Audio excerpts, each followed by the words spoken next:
growth of advanced metering infrastructure in the energy and utilities industry means that legacy technology faces critical challenges around the network and edge. Growing demands from the environment, automation, and EV charging are threatening operational efficiency and advancement.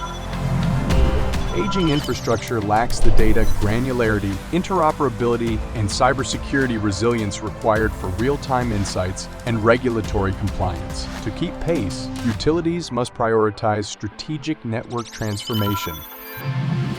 Nokia's 5G private wireless networks enable real-time analytics, predictive maintenance, and dynamic load balancing.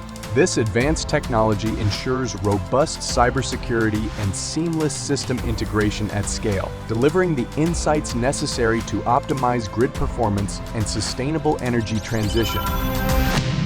Remote sites and wide area applications demand long battery life and low power connectivity. By combining 5G private wireless with established technologies, utilities can support essential telemetry without competing with higher bandwidth use cases.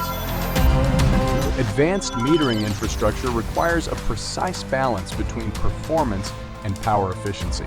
5G private wireless delivers enhanced metering capabilities, such as real-time consumption monitoring and remote firmware updates while supporting cost-effective, large-scale deployments. Spanning thousands of square kilometers, 5G private networks empower utilities and energy providers to accelerate their digital transformation, deploying cutting-edge smart metering solutions that deliver unprecedented operational efficiency, reliability, and return on investment.